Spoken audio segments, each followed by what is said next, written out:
Adventismo do sétimo dia. Quem deserta e quem permanece. Fomos relutantes durante algum tempo com o fito de apresentar esta mensagem, mas agora sentimos-nos impelidos a considerar as questões que têm girado em torno disto. É por isso então que nos momentos que se seguem nós estaremos apresentando a você algumas questões que têm girado em torno deste grande movimento que nós cremos ser o último na história da humanidade. Entretanto, existem alguns tabus que precisam serem quebrados. Nós precisamos ter, assim, uma visão ampla das coisas, a fim de que não venhamos confundir. Nós sempre pregamos, através dos templos adventistas por onde passamos, que a questão para este tempo não é quem sai da igreja, mas sim quem permanece. A grande pergunta então é: o que é a igreja? A igreja é a estrutura organizacional? A igreja é o templo de argamassa e tijolo? A igreja são os livros de registros nominais? Ou a igreja é um grupo de pessoas que se firmam numa verdade presente? Então, que você, ao ouvir esta mensagem, seja grandemente abençoado. É nosso propósito que você venha a ter uma visão correta de todas as coisas que giram em torno deste assunto e que a Igreja de Deus venha então assim, de uma vez por todas, compreender a amplitude, a profundidade e a largura da sua missão, do seu propósito para com a sua existência na face da terra. Que Deus te abençoe, que você, se estiver de pé, sente-se, aperte os cintos, porque agora nós vamos entrar a fundo nestas questões e eu quero que, desde já, você seja grandemente abençoado em nome do Senhor Jesus. Amém? O verdadeiro remanescente. Nós temos um texto no livro de Apocalipse, capítulo 12, verso 17, que nos diz o seguinte: irou-se o dragão contra a mulher e foi pelejar com os restantes da sua descendência, os que guardam os mandamentos de Deus e mantêm o testemunho de Jesus. Como adventistas, nós sabemos que o dragão em profecia significa Satanás, a mulher, igreja. E a nossa Bíblia nos diz que o quê? Irou-se o dragão contra a mulher. Mas ele vai pelejar contra quem? Contra o restante da sua descendência. Quem é este restante? Quem é este resto? Em outras palavras, quem é este remanescente? Então, a profecia nos apresenta duas características básicas. Eles guardam os mandamentos de Deus e mantêm o testemunho de Jesus. Guardar os mandamentos de Deus implica em cumprir, obedecer, mas hoje nós estamos notando que grande parcela do nosso povo já não crê que pode mais o quê? Guardar os mandamentos de Deus. Isto porque eles estão dizendo que nós não podemos vencer o pecado. Ora, se eu não posso vencer o pecado, e o pecado é transgressão da lei, e na lei de Deus está contido os seus 10 mandamentos, logo eu estou dizendo que eu não posso o quê? Guardar os mandamentos de Deus? Outra questão, mantém o testemunho de Jesus. O que é o testemunho de Jesus? Apocalipse capítulo 19, verso 10 vai nos dizer que o testemunho de Jesus é o espírito de profecia.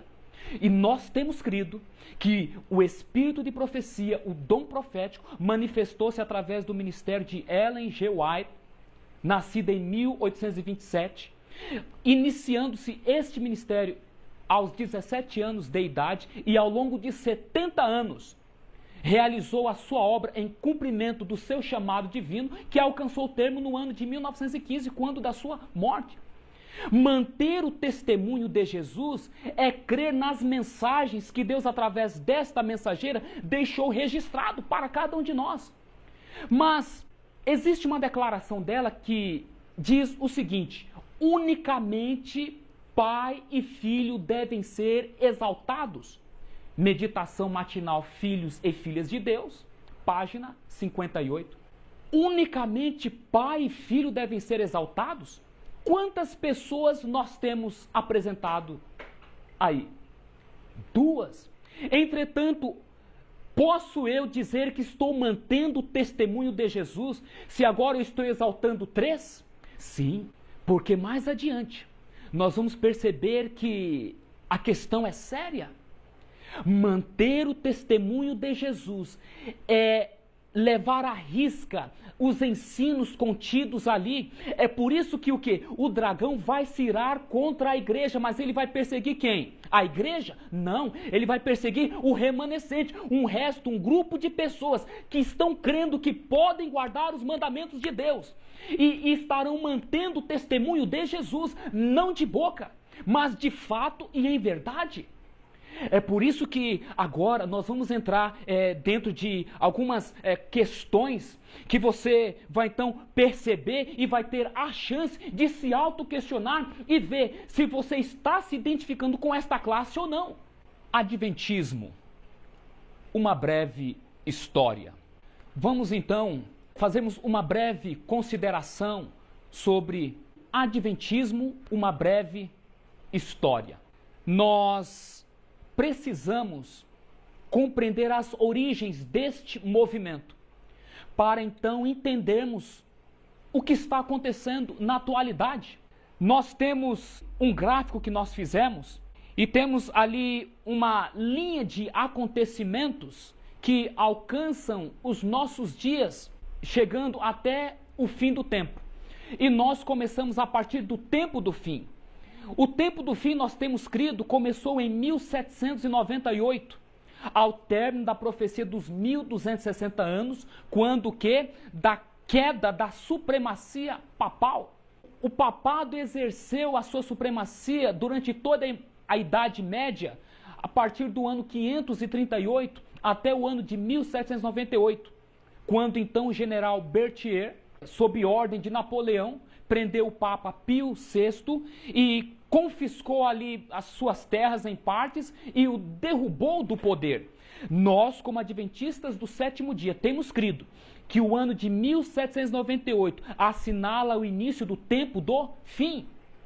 No tempo do fim, nós vamos ver entrar em cena as 2 últimas igrejas do livro do Apocalipse. Ou seja, as 7 igrejas. A igreja de Filadélfia e a igreja de Laodiceia.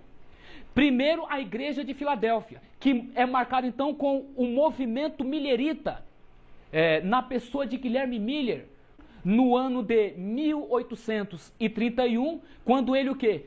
Começa o seu ministério pregando na igreja de Dresden. Ali então, ele começa a levar uma mensagem que ele crê tem que ver com a iminência da volta de Jesus. Esta mensagem provoca um grande movimento no norte dos Estados Unidos. Cerca de 50 mil pessoas aderem a este movimento. Movimento este que ganha fôlego por volta do ano de 1840. Mas o que eles não sabiam era que um grande desapontamento os aguardava. Então quando no ano de 1844, mais precisamente 22 de outubro, as expectativas daquele povo são frustradas. Passa-se a noite de 22 de outubro e o que acontece? Jesus não regressa à terra conforme eles crera e pregara. Ocorre um grande desapontamento e consequente deserção. Daquela grande multidão de pessoas que haviam aderido ao movimento millerita, apenas poucos, em torno de uns 50, continuam acreditando que Deus estava à frente daquela obra. E então eles perseveram ali em buscar compreender o que foi que aconteceu, o que foi que saiu errado. É então quando 2 meses depois, essa menina que nós falamos há pouco, Ellen G. White, contando com 17 anos de idade, recebe a sua primeira visão. Outros 2 homens foram chamados antes, Guilherme foi e Reisenfoss. Só que quando eles se deram conta do peso da responsabilidade, das dificuldades que eles haveriam de enfrentar, a fim de cumprir esse propósito de Deus nas suas vidas, eles se esquivaram. Então Deus disse que ia dar esta responsabilidade ao mais fraco dentre os fracos. E nós estamos então falando de Ellen G. White. Ali ela recebe a sua primeira visão. E ela então vê uma trajetória do povo do advento num lugar alto, elevado do mundo. Desde aqueles dias até a volta de Jesus. Nós temos também ali Irão Edson, que vai ter uma visão do santuário celestial, a transição de Cristo do lugar santo para o lugar santíssimo. E então, juntamente ali com Crozer e Hahn, eles vão esclarecer o que aconteceu ali em 22 de outubro. E vão então entender que os períodos proféticos estavam corretos, mas a questão do evento estava errada. Eles passam então a entender agora que Cristo está a fazer a sua última obra de expiação em favor de seu povo na face da terra. Então, quando em 1846 a verdade do sábado brilha e juntando-se a primeira e segunda mensagem angelical, pré-1844, agora a terceira mensagem angelical, um grupo de crentes, em torno de 50 pessoas, estão agora firmemente estabelecidos no propósito, na razão de sua existência, e então agora ali nós temos os primeiros adventistas do sétimo dia. Quando chega-se no ano de 1863, a IASE é organizada, tendo por presidente John Byton e secretário Uri Smith. Em 1872 é feita uma declaração de fé, a primeira declaração de fé, redigida por Uri Smith, contendo 25 proposições. E interessante, esta primeira declaração de fé dos adventistas do sétimo dia era estritamente antitrinitariana. Em 1888, nós vamos ver entrar em cena o trio de Minneapolis, Waggoner, Jones e Ellen White, ou seja, o quarto anjo de Apocalipse 18 desce para dar força à mensagem do terceiro anjo, a fim de capacitar o povo de Deus naquele tempo a dar a mensagem, finalizar a obra e ver o seu rei vindo nas nuvens dos céus. Sim, a mensageira vai nos dizer que se aquela mensagem tivesse sido aceita, dentro de 2 anos Jesus Cristo teria voltado. Entretanto, houve alguns equívocos, houve má compreensão, a bênção foi retirada. Infelizmente, à semelhança do povo de Israel, nós tivemos de voltar para o deserto e desde aquele tempo estamos até hoje e já vai para mais de 120 anos de vagueação no deserto deste mundo. Em 1889, um ano após a Assembleia da Associação Geral de Minneapolis, Minnesota, sai a segunda declaração de fé, acrescida de mais 3 proposições, pulando de 25 para 28. E o interessante, continua sendo mantida a crença antitrinitariana conforme aparece na primeira declaração. Isso está no livro Nisto Cremos, na página 6. No livro anterior, SM é o livro Segue-me, tá? Em 1894, é votado por 1.521 delegados esta mesma declaração. Ou seja, nós temos ali uma grande representatividade da igreja e então ali oficialmente é votado aquela declaração de fé e ela então vai permanecer por muitos anos como que uma base das crenças dos pioneiros e do seu propósito de divulgar estas verdades ao mundo. Em 1900 entra em cena o movimento da carne santa, ou seja, o movimento da carne santa era um movimento que estava pregando que Cristo tinha vindo com a natureza de Adão antes da queda. A mensageira de Deus se levanta e combate os defensores desta mensagem. E interessante, eram líderes da igreja que estavam promovendo esta estranha mensagem. Em 1904, entra em cena a apostasia alfa na pessoa do Dr. Kellogg, um dos mais eminentes homens dos dias quando do início do movimento adventista. Ele vai começar a introduzir algumas questões em torno da personalidade e presença de Deus, o que vai levar a mensageira do Senhor a se levantar e protestar abertamente contra as falsas insinuações que aquele renomado homem está lhe apresentando diante da igreja. Mensagens Escolhidas, volume 1, página 193. Alguns anos depois, em 1915, a mensageira do Senhor morre, sai de cena. Meditação Matinal de 1999, página 5. E um pouco mais tarde, no ano de 1931, nós vamos ter uma nova declaração de crenças da igreja. E o interessante, esta primeira declaração ela vai ser o quê? Estritamente trinitária, o inverso da primeira declaração. Livro em Busca de Identidade, página 158. Nós vamos entender depois o que é que está acontecendo. Nós temos um movimento que cremos é estabelecido por Deus. A base deste movimento é um corpo, um conjunto de doutrinas, só que num dado momento começa a haver algumas mudanças. No ano de 1956, nós vamos ver ali que ocorre na cúpula geral da igreja encontros ecumênicos, envolvendo os pastores Fromm, Anderson e Reed com alguns evangélicos, mais especificamente Barnhouse e Walter Martin. 18 encontros ocorrem entre estes pastores da nossa igreja e esses pastores das igrejas evangélicas. E ao fim destas reuniões, sabe o que acontece?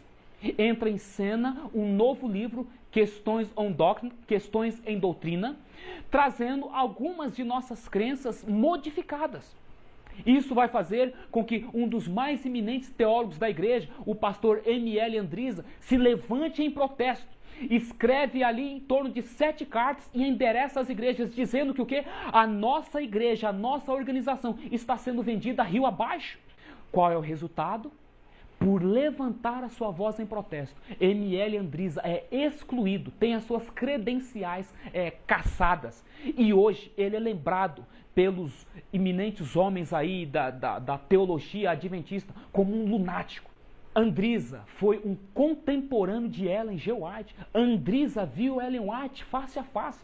Andrisa é uma ponte entre os dias dos pioneiros e os nossos dias. Então, meus queridos, eu passo a entender que se este homem de Deus levantou a sua voz em protesto por conta de algumas mudanças que estava havendo na igreja, ele tinha os seus motivos, ele tinha as suas razões.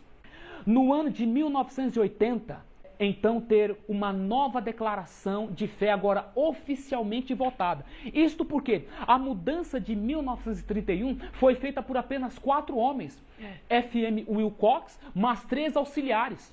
Agora veja, o que é 4 homens para 1.521 delegados, que oficialmente vota a primeira declaração de crença dos adventistas do sétimo dia? Percebe a diferença? Mas o que acontece? Embora em 1931 tenha havido esta mudança, ela não era oficialmente reconhecida pela igreja. Por quê? Havia muitos homens que ainda estavam preservando o adventismo histórico. Então, aqueles que estavam querendo mudar a doutrina percebeu que o quê? Era necessário sair de cena. Os homens da obra, os agentes de Deus, através da morte deles e em vindo novos homens que tomassem ali a frente da obra, quando então o quê? Essa tivesse em grande parte isenta dos sustentadores da antiga fé, então o cenário estaria preparado para uma votação oficial da nova declaração de crença dos adventistas do sétimo dia. Foi então o que aconteceu em Dallas, Texas, no ano de 1980, 29 anos atrás. E de lá para cá, meus queridos, a nossa igreja está enfrentando um terrível abalo. Os defensores da nova teologia estão ridicularizando, oprimindo, perseguindo os defensores da antiga teologia da igreja. E hoje nós vimos a nossa igreja sendo sacudida em todos os 4 cantos da terra. Só que o que acontece? A maioria dos adventistas do sétimo dia de hoje não conhecem as suas raízes. Não sabem o quão firmemente foram lançados os fundamentos deste movimento. Tudo que eles sabem é o que a nova teologia trouxe. E então em sua maioria, eles, por desconhecerem as verdades por detrás dos bastidores, estão apoiando esta nova teologia, aceitando que ela é a verdade. É por isso que nós estamos dispondo desta mensagem, trazendo à tona o nosso passado e as implicações do nosso presente. Neste momento, nós estamos nos aproximando do fim do tempo. O dia de amanhã, com respeito à minha experiência e à sua experiência, vai depender das escolhas que nós façamos no dia de hoje. E escolhas sábias implicam em informações, em conhecimentos, a fim de que o quê? Nós venhamos tomar o rumo certo. As mudanças do Adventismo. Nós temos aqui a revista Ministério. É uma revista oficial da igreja. Eu, quando obreiro ali na Associação Paulistana, eu recebia esta revista. Esta revista é dos meses de janeiro e fevereiro do ano de 1994. E nós temos aqui um artigo do Dr. George Knight, que é um teólogo famoso da nossa igreja, ali na Andrews University, nos Estados Unidos. O título do assunto é As Mudanças do Adventismo. No início ele diz o seguinte: muitos dentre os fundadores do Adventismo não se uniriam à igreja hoje se eles tivessem de que subscrever as crenças fundamentais da denominação. Nós temos um teólogo afamado no meio adventista, dizendo que o quê? Que muitos dos fundadores do Adventismo, se vivessem hoje, se tivessem que subscrever as crenças fundamentais da igreja nos dias de hoje, eles o quê? Não se uniriam à igreja? Isto é sério ou não? Como é que eu fundo um movimento, inicio um movimento, e num dado momento depois, ao considerar ali as estruturas doutrinárias deste movimento, eu não me uniria a ele? É sinal que então o quê? Alguma coisa não está certa. Olha a declaração da senhora White alguns meses antes dela morrer. Digo-vos agora que, quando eu repousar, grandes mudanças terão lugar.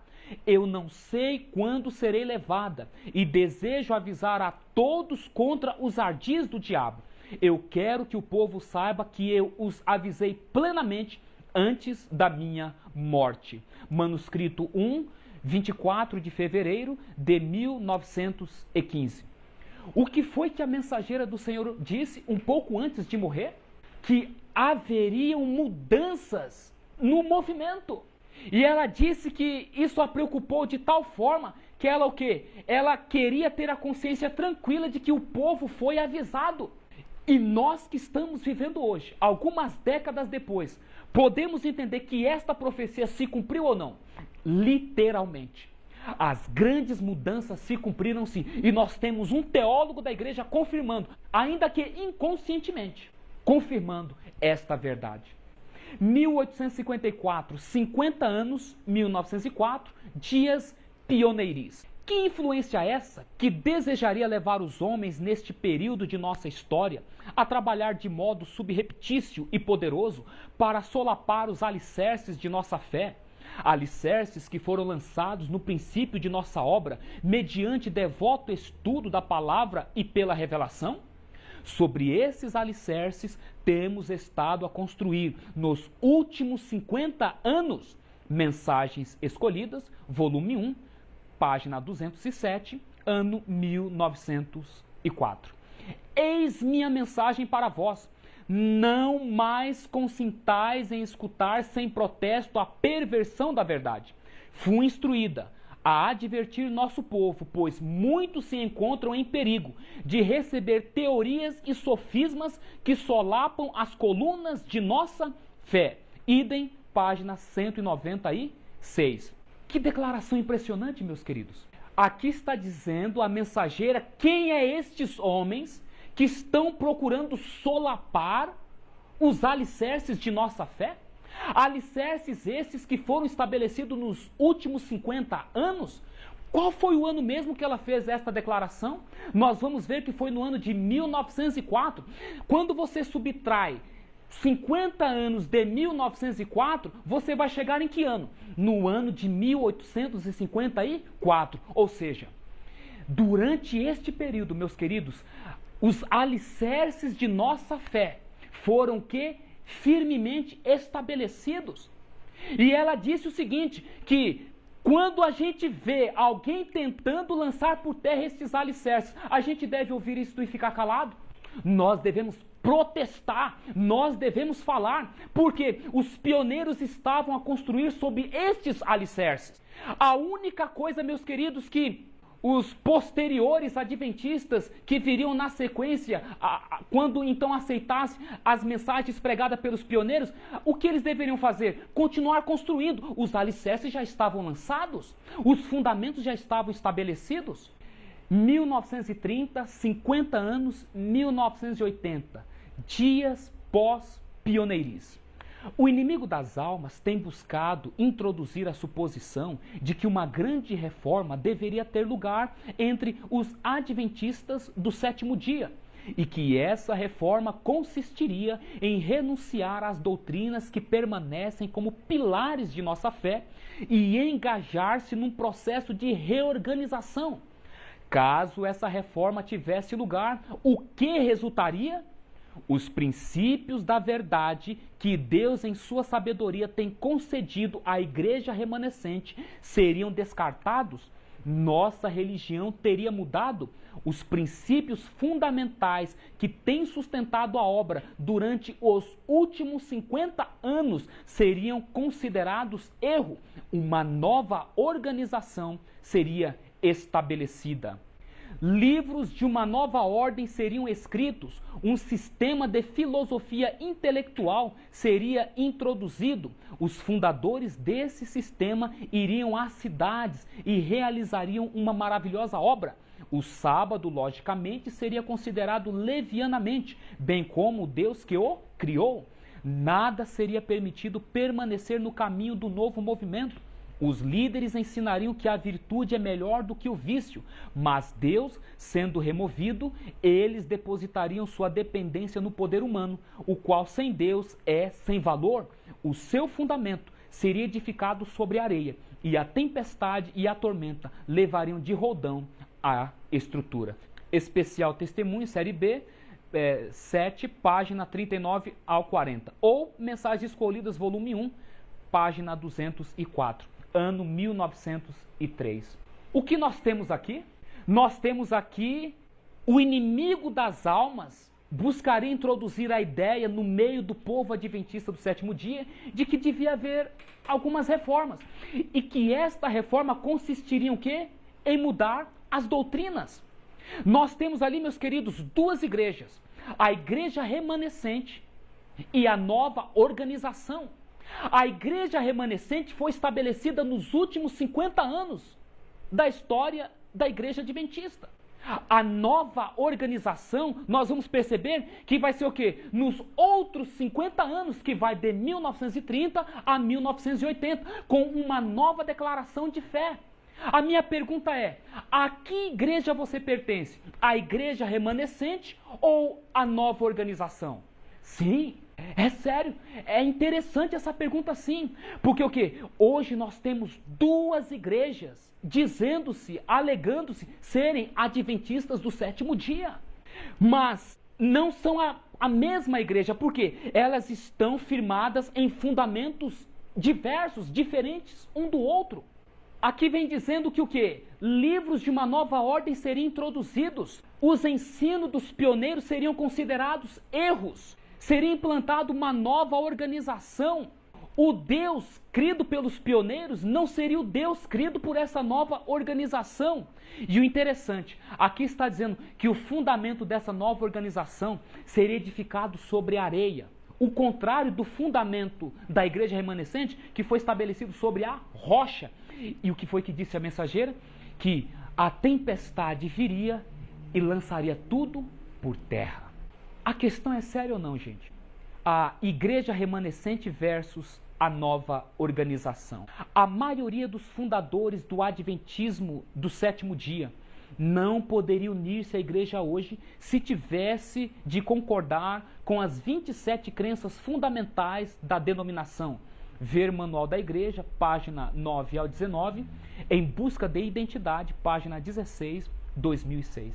Quem foi que fez esta declaração? George Knight, o mesmo escritor do artigo que nós vimos a princípio da revista Ministério.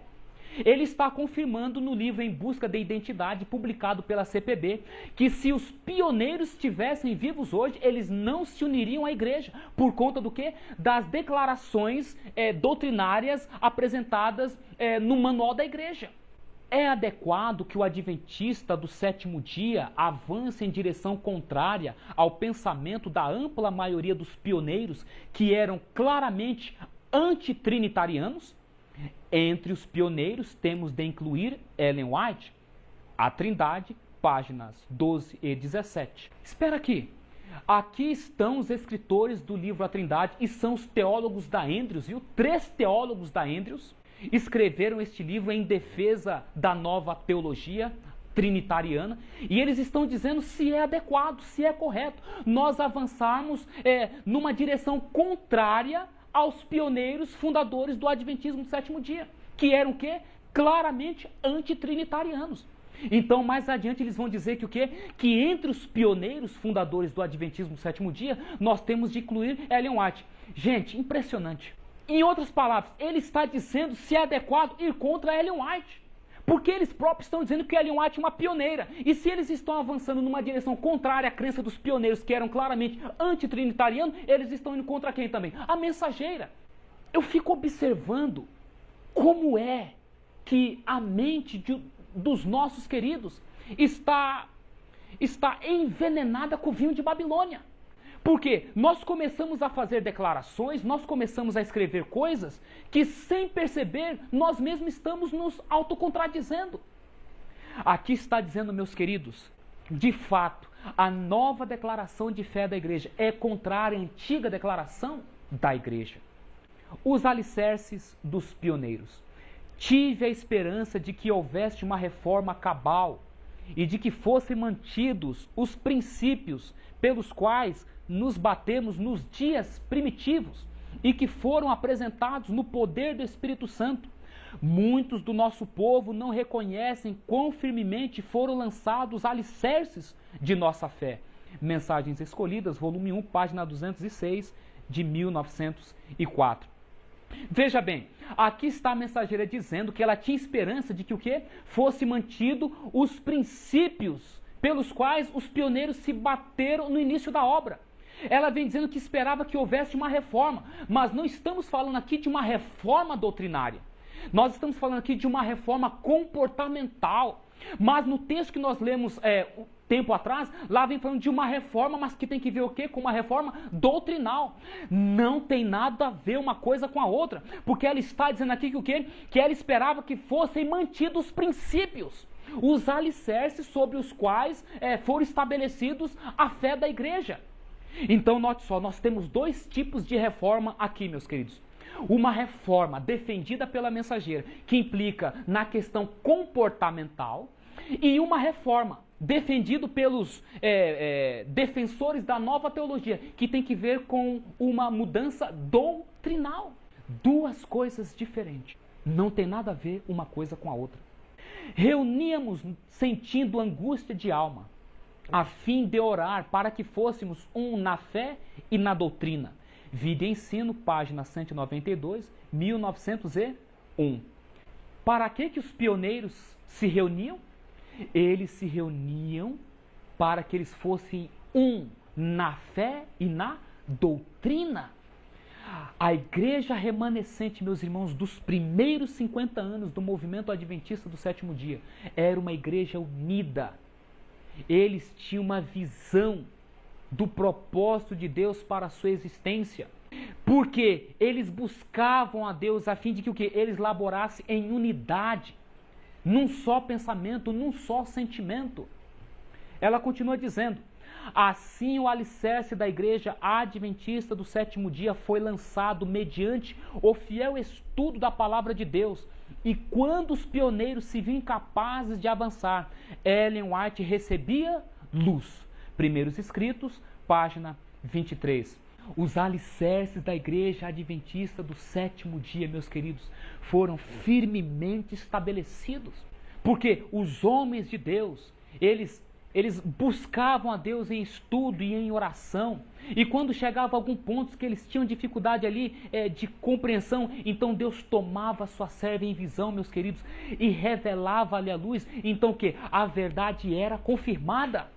Nós temos aqui, meus queridos, as declarações da serva de Deus, deixando bem claro o quão firmemente foram estabelecidos os alicerces da nossa igreja, do nosso povo.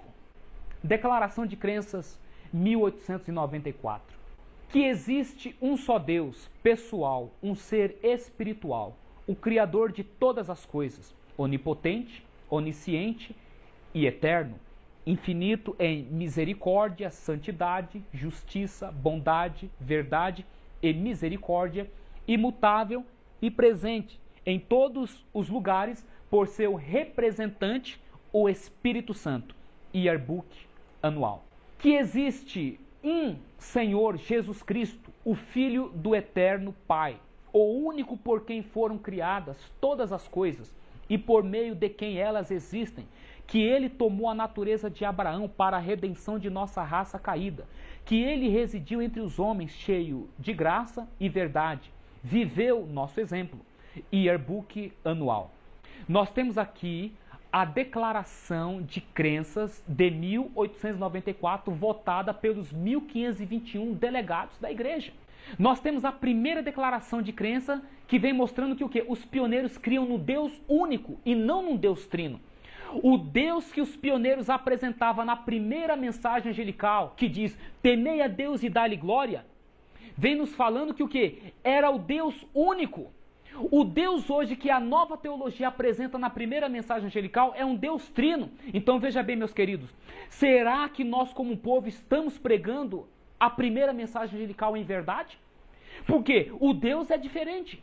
Uma outra coisa interessante, na segunda declaração de fé, nós vamos ter que o quê? Eles criam que Jesus Cristo era o Filho de Deus, o Pai eterno, que Jesus Cristo tomou a natureza de Abraão depois da queda, ou seja, eles criam que Cristo tinha sido tentado como homem, que Cristo veio na natureza do homem, tendo tendências, tendo, enfim, inclinações, propensões para o pecado, embora jamais pecou. Nós temos a primeira crença fundamental da igreja, que era antitrinitariana, e nós temos a segunda declaração fundamental da igreja, que cria piamente que Cristo tomou a natureza humana caída, pós-queda. Só que, comparando isto com as declarações de crença de hoje, votada em Dallas, Texas, no ano de 1980, o que é que nós temos? Aqui nós temos os documentos, arquivos, dos yearbooks, contendo as declarações de fé, que foi redigida por Uri Smith, um dos pioneiros da igreja. Nós vamos ter aqui alguns exemplares, que se encontram nos arquivos do State White. E nós vamos então agora ter a Declaração de Crenças de 1980. Olha o que nos diz. Há um só Deus, Pai, Filho e Espírito Santo, uma unidade de 3 pessoas coeternas.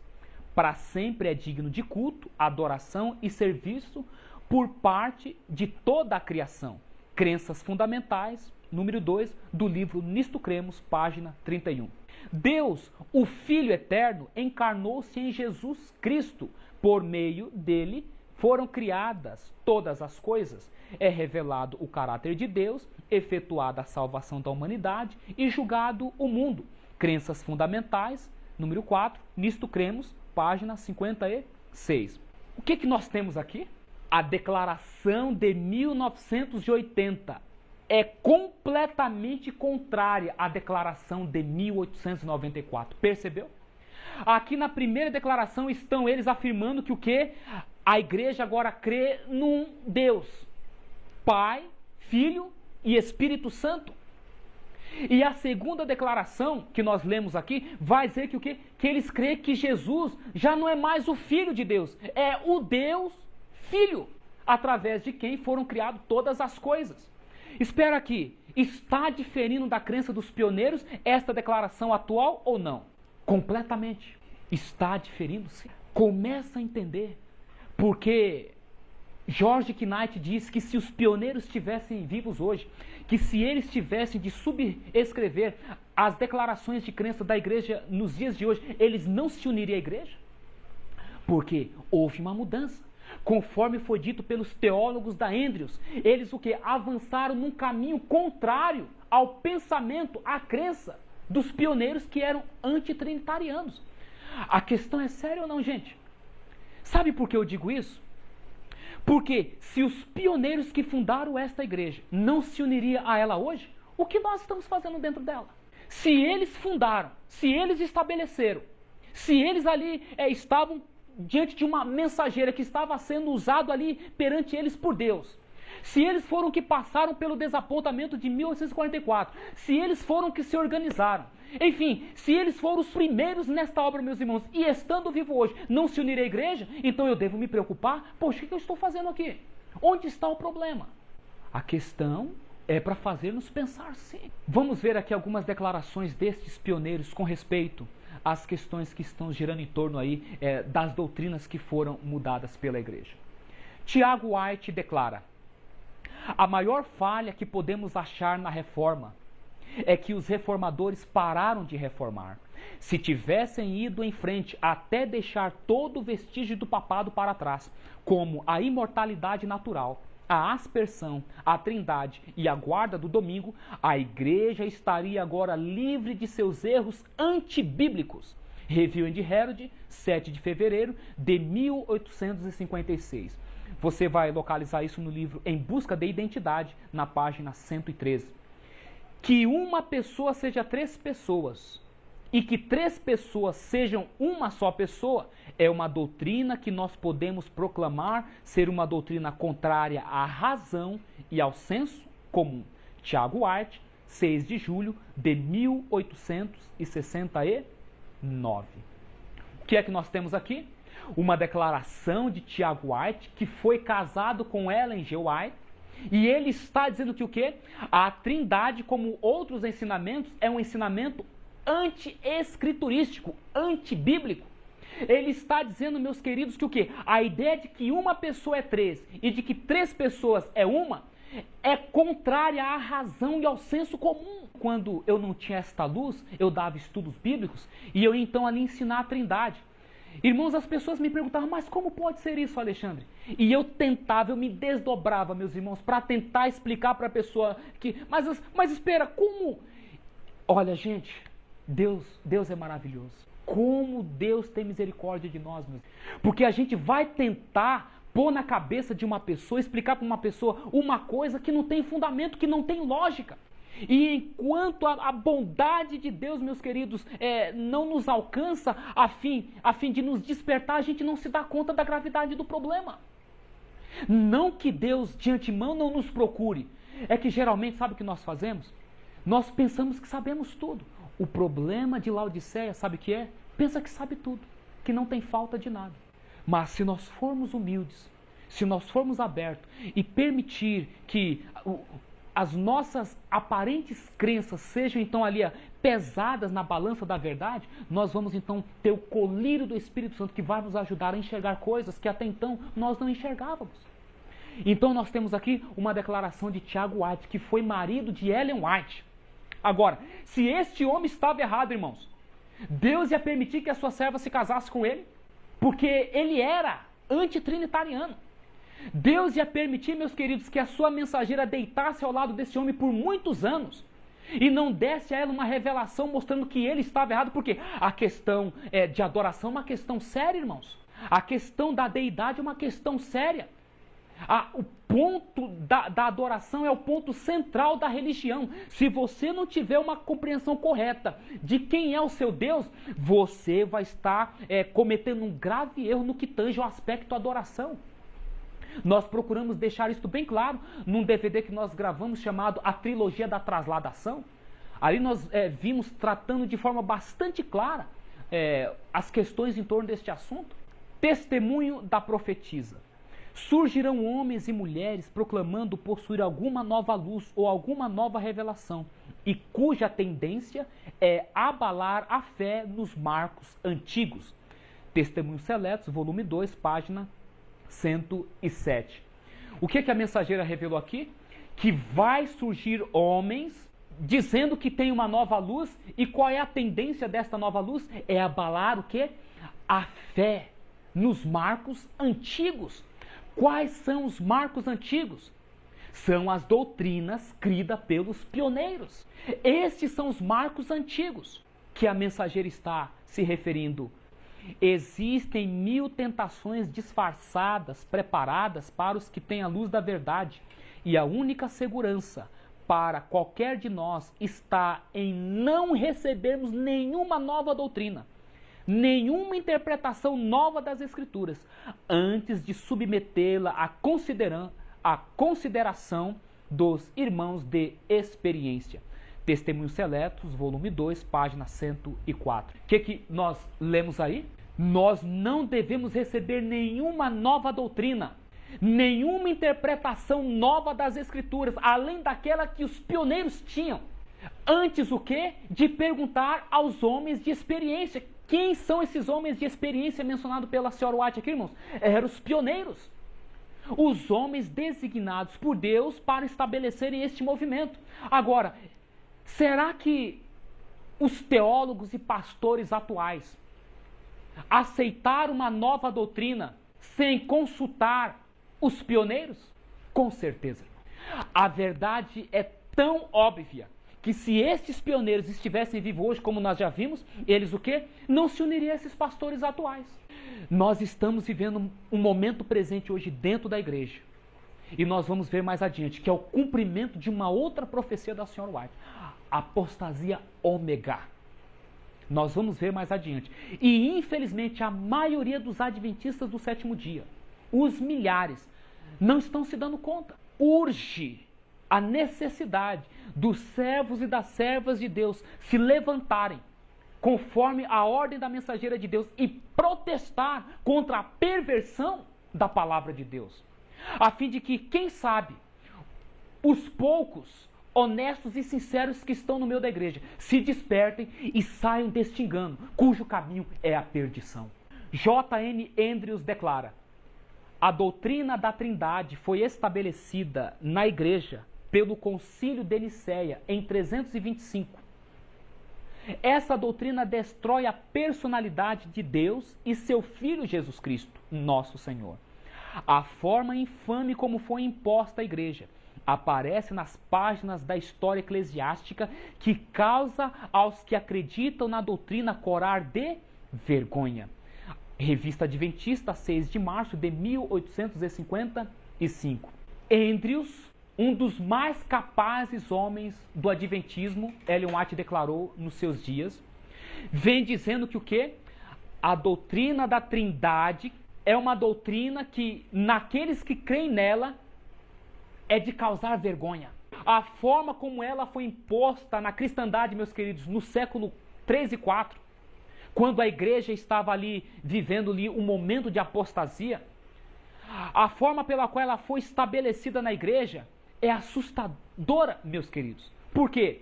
Levou ao cumprimento da profecia de Daniel. Para a ponta pequena de Daniel se estabelecer, eles precisavam derrubar 3 outras pontas, que tem que ver com os ostrogodos, os érulos e os vândalos.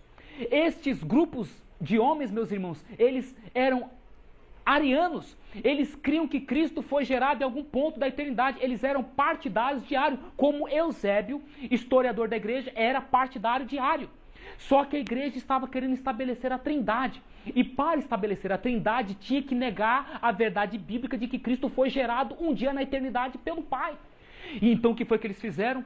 Massacraram esses povos, meus irmãos. E no ano 538, então, o papismo foi estabelecido como poder supremo na face da terra. É por isso que o que? Andrews disse que o que? Essa doutrina cora de vergonha aqueles que defendem. E infelizmente, nós, adventistas do sétimo dia, estamos defendendo essa doutrina católica. Deveríamos nos envergonhar ou não? Deveríamos. Se nós estudarmos a história, nós vamos perceber que nós estamos adotando um filho do papado. Mais adiante eu vou mostrar para vocês que a Trindade é a doutrina central da Igreja Católica. Não que nós tenhamos algo contra, né, os católicos, até mesmo porque boa parte dos fiéis de Deus se encontram aí nessas demais denominações. Mas nós, adventistas do sétimo dia, fomos separados dessas igrejas caídas para sermos um povo especial, contendo uma mensagem especial para um tempo especial. Agora, por que os sucessores dos pioneiros vão voltar de novo a pedir a bênção do papado? O que será que está por detrás disso daí? Mais à frente nós vamos perceber, meus queridos, que existe aí, houve questões financeiras. Infelizmente, gente, eu lamento, irmãos, é com dor no coração que eu estou dando esta mensagem. Como eu disse a princípio, eu relutei há muito tempo. O que a gente vê é uma ousada rebelião. É uma cegueira tremenda, terrível, meus queridos. Então isso nos força a chamar o pecado pelo nome, a fim de que, quem sabe, alguns se arrependam. Agora, é lógico, muitos dos nossos pastores estão aí defendendo com unhas e dentes a nova teologia, mas eles nem sabem que o quê? Essa não era a fé dos pais. Eles próprios estão enganando sem saber que estão sendo enganados. Então, eu quero acreditar que muitos desses homens, quando caírem em si, vão reconhecer que, poxa, de fato, os irmãozinhos ali têm razão, a coisa é séria mesmo. E Andrews hoje tem o seu nome na universidade lá nos Estados Unidos, Andrews, da qual o Dr. Knight é professor e os demais escritores do livro A Trindade é escritor. Agora, vem cá, se Andrews saísse hoje do túmulo e visse no que se transformou a igreja no âmbito das doutrinas, eu tenho absoluta certeza, ele mandaria tirar o nome dele da universidade. A Universidade Andrews hoje desonra os pioneiros, especialmente Andrews. Porque hoje eles escreveram um livro que está defendendo a Trindade, mas Andrew era um antitrinitariano. Então como é que fica? Uma desonra ao nosso irmão, ao nosso pai na fé, ao nosso pioneiro J.N. Andrews. Ele, como nós acabamos de ler, não cria nessa doutrina, e hoje essa doutrina é defendida pela igreja que carrega o seu nome numa das grandes instituições da igreja. Então, de fato, ele se envergonharia e mandaria retirar o nome da universidade. Testemunho da profetisa. O eterno Pai, aquele que é imutável, deu seu único filho, nascido dele, retirado do seu seio, aquele que foi feito à expressa imagem de sua pessoa e enviado à terra para revelar o quanto ele amou a raça humana. Revista Adventista, 7/9 de 1895. O que nós temos aqui? A profetisa declarando que Cristo foi gerado pelo Pai. Nós vimos a princípio que o dragão vai se irar contra a igreja e vai perseguir o remanescente, os que guardam os mandamentos de Deus e mantêm o testemunho de Jesus. Mas espera aqui, será que o ministério atual está mantendo o testemunho de Jesus? Não, não está. Se eles estivessem mantendo o testemunho de Jesus, eles creriam como a profetisa cria, que Jesus Cristo que foi gerado pelo Pai. Jesus Cristo, de fato, é filho do Pai, foi filho de Deus na eternidade. Saiu do seio de Deus, mas eles estão pregando que Jesus Cristo é coeterno, que Jesus Cristo não teve princípio nos dias da eternidade, que Jesus Cristo, Jesus Cristo é gêmeos com Deus. Está indo contra a declaração da mensageira. Ela continua dizendo: Deus é o Pai de Cristo, Cristo é o Filho de Deus. Para Cristo foi dada uma posição exaltada. Ele tinha sido feito igual com o Pai. Todos os conselhos de Deus são abertos para o Filho. Testemunhos para a Igreja, volume 8, página 268. Irmãos, até uma criança entende. Deus é o Pai de Cristo, Cristo é o Filho de Deus. Simples ou não? E aqui ela vem dizendo que o quê? A Cristo foi dada uma posição exaltada. Se foi dada uma posição exaltada, ele a tinha. Quem deu tinha autoridade para dar? É óbvio. Quem deu tinha autoridade para dar, e se deu era porque ele não tinha. Quem somente podia fazer parte dos conselhos de Deus? Ele, o Filho de Deus. Mas houve um terceiro lá no céu abaixo de Cristo que tentou fazer parte desse conselho, tentou formar uma trindade no céu. E quando ele intentou isso, o que foi que aconteceu? Acabou sendo expulso. Então veja bem, gente, nós temos aqui declarações da mensageira lançando por terra a doutrina nova da igreja no presente, que defende uma trindade, ou seja, três deuses coeternos. ela está deixando bem clara que Cristo é o Filho de Deus. E não vem com essa ideia, porque outro dia eu sentei com um doutor em divindade, nós ficamos quase 3 horas conversando ali, e ele veio com a seguinte ideia, doutor da igreja, viu? Da igreja. Ele disse o seguinte, que aqui Cristo é Filho na Terra. Pega o livro História da Redenção, primeiro capítulo, e medita ali. E você vai ver se Cristo era filho antes de vir à Terra ou não. Torno a repetir, gente. O dragão vai se irar contra a igreja, mas ele vai perseguir o remanescente. Um punhado de pessoas que estão insistindo em manter o testemunho de Jesus. Manter o testemunho de Jesus significa defender, preservar, manter a fé conforme o que? Crida e declarada pelos pioneiros. O que não ocorre mais hoje na nossa igreja, gente. Por quê? O povo não está mantendo mais. Porque estão pregando coisas que é contrária às declarações do dom de profecia. Você vai ter que decidir. Você vai ter que se posicionar. E eu quero já te deixar uma coisa bem clara. Se você escolher manter-se ao lado do testemunho de Jesus, pode se preparar. Os homens vão vir para cima de você. Vieram para cima de mim. Estão vindo para cima de todos aqueles que estão decidindo ser fiéis à crença dos pioneiros. Vai ser diferente com você? De jeito e maneira. Uri Smith declara: as escrituras em parte alguma falam de Cristo como um ser criado, mas claramente afirmam que ele foi gerado pelo Pai. Ver comentários a Apocalipse 3,14, onde demonstramos que Cristo não é um ser criado.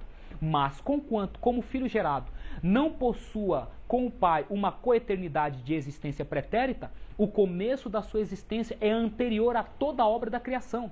Cristo é agora objeto de adoração igualmente com o Pai, mas não provam que tenha com ele uma eternidade de existência passada. As profecias do Apocalipse, página 82. Quem foi Uri Smith? Um dos pioneiros fundadores da igreja. O primeiro secretário quando da organização da igreja em 1863. E ele está dizendo no seu livro, As Profecias do Apocalipse, que Cristo foi criado?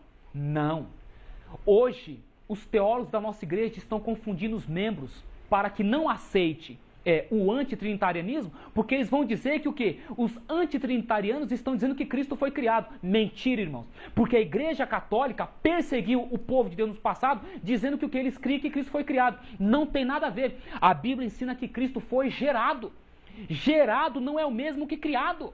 Gerado, meus queridos, é você juntamente com a sua esposa ter um relacionamento e depois de 9 meses a criança nascer e você criar. Então a criança foi gerado, agora criado é diferente, é você adotar. Alguém que não veio do seio de vocês, alguém que vocês pegou lá por bondade, adotou e decidiu criar. Então é diferente a questão criado de gerado. Então Uri Smith vem dizendo que o quê? Que Cristo foi gerado pelo Pai. E num dado momento ele passou a ser exaltado como o Pai o era exaltado, adorado como o Pai o era adorado, concordando com a declaração anterior que nós lemos com respeito aos escritos do dom de profecia. Mas sabe o que fizeram com este livro de Uri Smith na década de 50? Suprimiram. O livro Em Busca de Identidade, escrito pelo pastor George Knatt, vai dizer que o quê? Houve uma comissão ali dos editores, pegaram essas declarações de Uri Smith, semi-arianas e antitrinitarianas, e removeu dos livros. Por quê? Eles estavam introduzindo a Trindade. Fizeram uma limpeza nos livros, o Dr. George Knatt vai dizer. Sim, e eu louvo a Deus porque o doutor está sendo franco, honesto, e precisa ser. Sabe por quê, meus queridos? Porque contra fatos não há argumentos. Tem de haver transparência, embora ele esteja aí com esse novo pensamento. Mas eles pensando que de alguma forma vai entreter o povo de forma que eles não vão perceber as claras mudanças, eles acabam o quê? Colocando as coisas a fim de sustentar as argumentações deles em prol da mudança, mas na verdade Deus está usando exatamente esses pontos para mostrar que é infundamentável as questões que eles hoje estão defendendo. Por quê? Nós começamos a ver com clareza que os pioneiros tinham razão naquilo que eles criam, do testemunho da profetisa. Antes que a fundação do mundo fosse estabelecida, o único nascido de Deus ofereceu-se para tornar-se o redentor da raça humana. Mensagens Escolhidas, volume 1, página 226. Cristo é o único nascido de Deus, Cristo é o único que foi gerado. Todos os demais outros foram criados, todos os demais outros seres, os anjos, os seres dos mundos não caídos, inclusive nós. Cristo não, ele foi gerado. Cristo, o Verbo, o unigênito de Deus, era um com o eterno Pai. Um na natureza, no caráter e no propósito. O único ser em todo o universo que poderia entrar nos conselhos e propósitos de Deus. Grande conflito, página 493. Então nós vemos aí mais um outro texto mostrando que Cristo, né, o Filho de Deus, ele é um com o Pai em quê? Em natureza, propósito. Ele é o único no caráter, que de fato a filiação de Cristo é algo que era completamente defendido, né, apoiado pelos pioneiros. Demais pioneiros declaram: para José Bates, a Trindade era uma doutrina antibíblica. Autobiografia 204-215. Saiu na Review de 5 de agosto de 1852, página 52. Para Cornell, era um fruto da grande apostasia, junto com doutrinas falsas como a observância do domingo e a imortalidade da alma. Facts for the Times, página 76. Para John Andrews, outra declaração: o Filho de Deus teve por Deus Pai em algum ponto da eternidade passada, no princípios dos dias. Review Herald, 7 de setembro de 1869, página 84. Wagner, do alto de sua popularidade alcançada em 1888 em Minneapolis, escreveu em 1890 que houve um tempo em que Cristo procedeu e emanou de Deus, tempo tão recuado nos dias da eternidade que, para a compreensão finita, é como se fosse sem início. Cristo e sua justiça, página 21 e 22, em busca de identidade, páginas 16 e 17. O que nós temos aqui? Outras declarações de pioneiros tais como José Bates. Nós temos aqui Wagner, o célebre personagem da Assembleia de 1888. Interessante, este livro, Cristo e sua Justiça, nós o publicamos. Por quê? A casa publicadora não está publicando este livro, que defende a verdadeira doutrina da justificação pela fé, mostrando que Cristo veio com a natureza de Adão depois da queda. Uma natureza caída, ou seja, ele venceu, nós também podemos vencer. Por quê, meus queridos? Eles não estão publicando os livros dos pastores Wagner e Jones. Exatamente, porque eles mudaram a teologia. Estão ensinando para os membros uma doutrina católica. A doutrina de que Cristo veio com a natureza do homem antes da queda. Ou seja, a ideia de que Cristo o quê? Foi gerado por Maria Imaculada. E como ela era imaculada, ela não tinha tendências para pecar. E, consequentemente, não passou para Cristo as tendências para pecar. Isso é doutrina católica, gente, que a nossa igreja hoje está ensinando para os membros. É por isso que uma grande classe hoje está crendo que não pode cumprir a lei, não pode guardar os mandamentos de Deus. Por quê? Estão ensinando para os membros da igreja que pecado é natureza. Ora, se pecado é natureza, eu jamais vou vencer o pecado. O pecado é minha natureza. Em outras palavras, pau que nasce torto, morre torto. Mas é verdade isso? Negativo. A Mensageira vai deixar bem claro que a única definição dada nas Escrituras é que pecado é transgressão da lei. Só que o que? A maioria dos nossos irmãos estão crendo que pecado é natureza, não pode vencer o pecado, então o dragão vai se irar com essa classe aí? Nunca, jamais. Está caindo no engano dele. É Satanás quem disse no céu e diz na terra que o homem não pode guardar a lei de Deus. É Satanás que acusa Deus de injusto por estabelecer uma lei que os seus filhos não podem guardar. Mas é isso verdade? Mentira. Porque vai ter uma classe de crentes, uma classe de homens e de mulheres que vai vindicar o caráter de Deus, que vai cumprir todos os mandamentos da lei de Deus, que vai vencer como Jesus venceu. Amém, irmãos? E se você, meus queridos, quiser estar nessa classe, você tem que aceitar os testemunhos, exatamente como eles, o que se autodeclara, se autorrevela. É por isso que o dragão vai se irar, meus queridos, já está se irando contra um punhado de irmãos dentro da igreja, porque eles continuam crendo que nós podemos vencer o pecado como Jesus venceu. O que é um remanescente? Qual a ideia do remanescente? A ideia do remanescente, meus queridos, é uma sobra, é um resto, é um punhado de pessoas no meio de uma grande apostasia.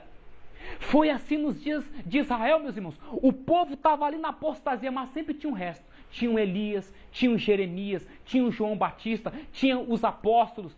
Durante a Idade Média, a grande apostasia, mas tinha um Wycliffe, tinha um Rose, tinha um Lutero.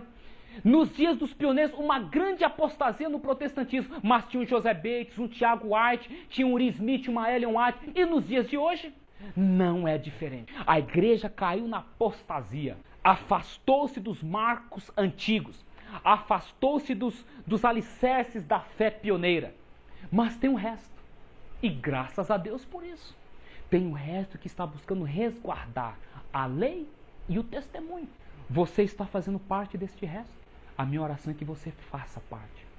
Quem é Babilônia? As igrejas denominacionais caídas é que são Babilônia. Babilônia tem estado a promover doutrinas venenosas, o vinho do erro. Este vinho é composto de doutrinas falsas. Estes erros e outros semelhantes são apresentados ao mundo pelas várias igrejas. 362. Essa declaração é Ellen White dizendo quem é Babilônia. São as igrejas denominacionais caídas, irmãos. As igrejas evangélicas aí da qual nossa igreja foi separada durante o movimento milerita. Elas é que são Babilônia, porque elas têm doutrinas misturadas com o erro, que contém o vinho de Babilônia. Tá entendendo? Então, veja bem, meus queridos, elas têm ensinos que são apresentados para o mundo afora. Então, a igreja de Deus naqueles dias não podia ser Babilônia, porque ela tinha sido separada dela. Mas podemos dizer o mesmo da nossa igreja no dia de hoje? Vamos continuar lendo. Também surgiu entre os nossos irmãos separados, por moção da graça do Espírito Santo, um movimento cada vez mais intenso em ordem à restauração de todos os cristãos. Este movimento de unidade é chamado ecumênico. Participam dele os que invocam Deus Trino, confessam a Cristo como Senhor e Salvador, não só individualmente, mas também reunidos em assembleia. Carta encíclica Ut Unum Sint, página 13. Quem são esses irmãos separados aí? São os protestantes que a Reforma separou da Igreja Católica. Mas aqui está dizendo que o quê? Está havendo um movimento ecumênico por parte dos irmãos separados. Note só, essa iniciativa não é da Igreja Católica, é dos protestantes dos Estados Unidos. É eles que iniciou esse movimento de unificar as igrejas. E, infelizmente, a nossa igreja também passou a fazer parte. Hoje eles dizem que não. Não estão. Irmãos, estão mentindo. A Igreja Adventista do Sétimo Dia faz parte, sim, do movimento ecumênico, sim. Você entra lá no site do Concílio Mundial das Igrejas, você vai ver uma relação de igrejas e lá no meio está a Igreja Adventista do Sétimo Dia. Agora eles vêm com essa ideia de que não estão à frente. Pode não estar à frente, mas que estão no meio, estão. E sabe qual é uma das provas? Aderiram à doutrina que é uma condição para entrar no ecumenismo. A doutrina da Trindade. As escolas precisavam se expandir, as indústrias precisavam ganhar terreno e a igreja estava tendo dificuldade para adentrar alguns países porque a igreja era tida como seita. Então o que acontece? O Concílio Mundial das Igrejas só facilitaria o avanço da nossa obra no mundo se a gente reconsiderasse alguma de nossas doutrinas. E foi o que aconteceu. Os encontros da década de 50 foram encontros exatamente para considerar essas questões e resolver de uma vez por todas essas barreiras, essas dificuldades que estavam aparecendo perante a igreja. Só que o quê? Os nossos ministros não confiaram no poder de Deus, irmãos. Negociaram a doutrina. Ayrton Kohler, presidente da divisão, disse certa vez, meus irmãos, que princípios não se negociam. Princípio se sustenta. Mas eu sinto muito. Eles negociaram, mudaram as doutrinas. Tinham que ter mantido. E Deus o quê? Tomaria a frente, a obra é dele, ele abriria caminho. Faltou fé. Faltou confiança na guia e no poder de Deus. Hoje a igreja defende a Trindade, que é o quê? É a doutrina principal do ecumenismo. O ecumenismo é isso, é uma junção das igrejas separadas pela Reforma em unidade com a Igreja Católica. Doutrinas e tradições. Em Apocalipse 17, Babilônia é representada como uma mulher, uma figura que é usada nas Escrituras como símbolo de uma igreja. Uma mulher virtuosa representa uma igreja pura. Uma mulher vil representa uma igreja apóstata. Babilônia é revelada como sendo uma prostituta. E o profeta vem embriagada com o sangue do santo e dos mártires. A Babilônia assim descrita representa Roma, aquela igreja apóstata, que perseguiu tão cruelmente os seguidores de Cristo. Mas Babilônia, a prostituta, é mãe das filhas que seguem seu exemplo de corrupção. Assim estão representadas aquelas igrejas que aderem às doutrinas e tradições de Roma e seguem suas práticas mundanas, cuja queda é anunciada na segunda mensagem angélica. Espírito de Profecia, volume 4, página 233, 1884. Babilônia tem suas filhas e tudo isso gira em torno quê? Das doutrinas e tradições papais, doutrinas anticristãs. Vocês viram no slide anterior ali o nome de Billy Graham, eu vou comentar mais adiante. provando que a nossa igreja está assim envolvida com o ecumenismo. Mas, por ora, veja bem, meus queridos, a ligação com Babilônia se dá por meio das doutrinas. Ellen White disse o quê? É uma igreja apóstata, aquela que diminui a distância entre si e o papado. Será que o nosso povo andou diminuindo a distância entre eles e o papado? Acordos ecumênicos com Babilônia. Barnhouse aprovou a liderança sensata da igreja, que está resolvida a pôr freios em qualquer membro que tente apresentar pontos de vista divergentes dos adotados pela liderança responsável da denominação.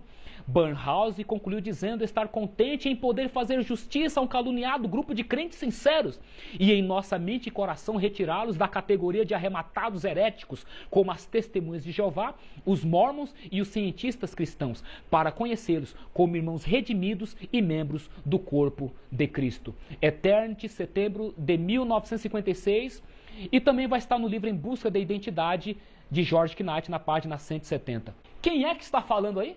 Barnhouse. Quem era Barnhouse? É aquele que fez a cabeça dos nossos pastores na década de 50. Ele está dizendo o quê? Que estava contente por fazer justiça a um grupo que era mal compreendido. Ah, mas sabe por que ele disse isso? Porque mudaram a doutrina. Senão continuaria sendo considerado por ele, pelo mundo evangélico dos Estados Unidos, como uma seita. Como os testemunhos de Jeová, os mormons e os cientistas cristãos. Ele não foi muito solidário com a gente não, irmãos. Essa solidariedade teve um preço, viu? Preço muito alto. E ele veio dizendo que o quê? Que a igreja estava pondo freio nos membros que estavam se levantando contra a mudança. Ou seja, meus irmãos, vem gente de fora, faz a cabeça dos nossos pastores em relação às doutrinas dos pioneiros, levanta-se os irmãos fiéis, entre eles Andrisa, o maior teólogo da década de 40 e 50, e ele diz o quê? Que a igreja estava pondo freio, a nossa igreja agora vem e começa a reprimir esses irmãos, a expulsar, a excluir. Espera aqui, irmãos. Que tipo de irmãos era esses? Que estava voltando contra seus próprios irmãos a favor de uma pessoa que nem sequer cria no dom de profecia, cria na guarda do sábado? Faz favor, dá um tempo. Ele veio dizendo que estava disposto a reconhecê-los como irmãos redimidos e membros do corpo do quê? De Cristo. Mas, irmãos, a profetisa não disse anteriormente que as igrejas caídas dos Estados Unidos constituem Babilônia? Agora está lá, a nossa igreja fazendo parte do corpo de membro dele. Igreja do diabo, irmãos. Igreja de Cristo não. A igreja da nova teologia está fazendo parte deste corpo, mas o corpo de Cristo preserva a verdade, não a mentira. E aqui está mais uma prova, meus irmãos, de que a nossa igreja sim adentrou no ecumenismo a partir da década de 50. Torno a repetir, não é em tom de ofensa que eu me refiro às igrejas caídas desta forma, porque a doutrina original da igreja adventista sempre disse isso. Nós não estamos aqui tratando de pessoas, nós estamos tratando de doutrinas que são satânicas. Nós estamos tratando de organismos religiosos que estão envidando esforços para lançar por terra a verdade de Deus. Este sim, a gente não tem medo de declarar que é uma obra satânica. Agora, as pessoas que estão lá dentro, meus irmãos, são filhas de Deus, Deus tem pessoas sinceras lá, que ao ouvirem a verdade vão vir para a verdade. Então não vamos confundir as coisas. Eu não estou atacando indivíduos, pessoas, eu estou me referindo a sistemas. E para falar nisso, eu estou aqui com o jornal da Associação Paulistana. Vou provar que a igreja de fato está no ecumenismo, irmãos. Esse jornal aqui, ele é a edição número 3 do Jornal da Paulistana. Aqui está o símbolo da nova Igreja Adventista do Sétimo Dia, né, o símbolo ecumênico, tá? E o que nós temos aqui? Aqui está a foto do pastor Cirilo, tá bom? Para vocês verem que a gente não está aqui, porque de repente alguém chega e fala, não, tá, né? Mas não, a gente aqui mata a cobra, mostra o pau e mostra a cobra morta. Pode ser que a cobra não morreu, não é verdade? Então a gente faz questão de mostrar a cobra morta também. Olha aqui, ó. Billy Graham faz campanha evangelística no Brasil. Olha só o que está escrito aqui, ó. Um jornal que foi distribuído na igreja no dia de sábado, tá entendendo? Pela Associação Paulistana, por ordem da Associação Geral, porque em todas as igrejas do Brasil isso foi distribuído. Eu vou ler o texto. Um dos maiores evangelistas do século, Billy Graham, promove uma grande mobilização de igrejas evangélicas com o objetivo de realizar campanhas evangelísticas no Brasil. O alvo é alcançar o maior número possível de casas brasileiras, fazendo com que cada família convide pessoas amigas que ainda não se converteram a Jesus Cristo para uma recepção em seus lares. Lá assistirão pela televisão, em horário nobre e em rede nacional, a 3 programas de meia hora especialmente preparados para a realidade brasileira, com louvores, testemunhos e pregação. A programação deve acontecer em novembro deste ano. A igreja está divulgando Billy Graham? Billy Graham é adventista do 7º dia? O Dr. Walter Veit vai dizer no seu DVD que Billy Graham é 33º grau da maçonaria. Billy Graham não crê no dom de profecia. Billy Graham não crê na verdade do sábado. Billy Graham não crê na mensagem do santuário celestial. Mas está aqui a igreja, o Cid O'Neill, promovendo os sermões de Billy Graham. Espera aqui, irmãos. Isso está certo? Será que a igreja mesmo não está envolvida com o ecumenismo? Porque o Cid O'Neill permitiu a Paulistana publicar um jornal divulgando o Billy Graham, o evangelismo dele no Brasil, porque essa ordem veio lá da cúpula. Porque nos encontros lá da igreja, quando ocorre ali as reuniões do Concílio Mundial, eles recebem a cartilha do que deve fazer e deixar de fazer. Então vem cá, agora vem o pastor Cid O'Neill agora nesse ano e traz lá o irmão lá da Associação Geral, reúne os anciãos pastores lá na Liberdade, na Rua Taguá, para dizer para os líderes da igreja que não está envolvida com o ecumenismo. Mentira, olha aqui, ó. Está envolvida sim. Eu quero que você, por favor, vá lá questionar para os pastores. Por quê que eles estão promovendo um homem que não crê na mensagem adventista, que pelo contrário combate a mensagem adventista? Porque eles estão promovendo esse homem se eles não estão envolvidos no ecumenismo? Vai lá pedir satisfação, vai lá pedir explicação. Porque você foi enganado. E chegou na sua igreja e enganou seus membros dizendo que a igreja não está envolvida em ecumenismo, coisa nenhuma não. Mas está sim, irmãos. As provas estão aí, ó. Aqui está a paciência dos santos, os que guardam os mandamentos de Deus e a fé de Jesus. Apocalipse 14, 12. Bem, meus queridos, eu quero concluir todas estas coisas que nós falamos aqui dizendo o seguinte, que a nossa igreja está precisando de homens. Sim, porque nós estamos vivendo num momento crítico, no momento em que precisa haver um despertamento, que demanda um posicionamento por parte de cada um de nós que tomamos o nome do Senhor. E sabe qual é a maior necessidade do mundo e também da igreja hoje? A maior necessidade do mundo é a de homens. Homens que não se comprem nem se vendam. Homens que no íntimo da alma sejam verdadeiros e honestos. Homens que não temam chamar o pecado pelo seu nome exato.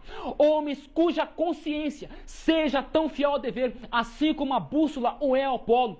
Homens que permaneçam firmes pelo que é reto, ainda que caiam os céus. Sim, meus queridos, a igreja está precisando de homens dessa estirpe, desta fibra nos dias de hoje, porque nós estamos enfrentando uma crise, estamos vivendo num momento crítico e Deus está chamando você para ser este homem. Sim, meus queridos, a mensageira deixa bem claro que Deus não pode usar homens que em tempos de perigo, quando a força, a coragem, a influência de todos é necessário, Ele chama homens que se empenhem fielmente na obra de denunciar os erros que estão imperando no meio do povo de Deus. Queridos, nós precisamos nos posicionar. Nós precisamos nos apresentar diante de nosso general e dizer: Senhor, eis-me aqui, envia-me a mim, usa-me a mim. Porque assim fazendo, meus irmãos, esse reavivamento, esse despertamento que está ocorrendo na igreja, ele vai se intensificar mais e mais.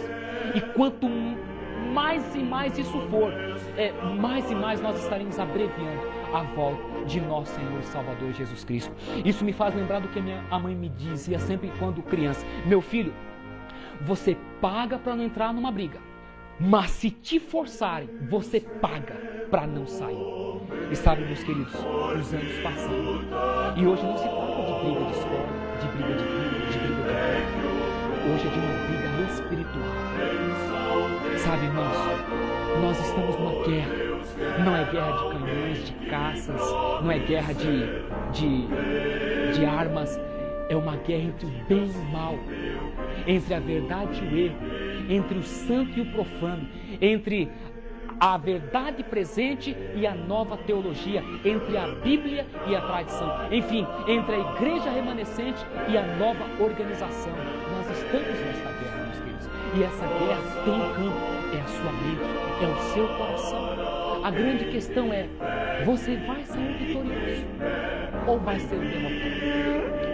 Dependendo da sua decisão neste momento, em torno dessas coisas que você ouviu, você vai ser um grande vitorioso. Mas, dependendo também da sua decisão, você já é um derrotado. Mas, que você seja um vitorioso. Que você faça a escolha certa. Eu me esforcei para não entrar nessa briga hoje. Mas, o Espírito me impeliu. E eu já tomei um posicionamento. E eu me lembro quando criança, eu não entrava numa briga para perder, não. Eu entrava para ganhar. E nessa aqui, eu não vou entrar para ganhar. Eu já entrei ganhando, porque em Cristo nós somos mais do que vencedores. Que Deus possa te abençoar. Que esta luz brilhe na tua vida intensamente e através de você na vida de tantos quanto possível. E que assim sendo, meus queridos, de fato, nós venhamos ver a glória de Deus resplandecendo na vida dos teus filhos, pastores, líderes, membros, enfim, não importa, meus queridos, sendo humilde, Deus vai abençoar. Sim, que Deus te abençoe, é o nosso desejo, a nossa oração, em nome do Senhor Jesus. Amém e graças a Deus.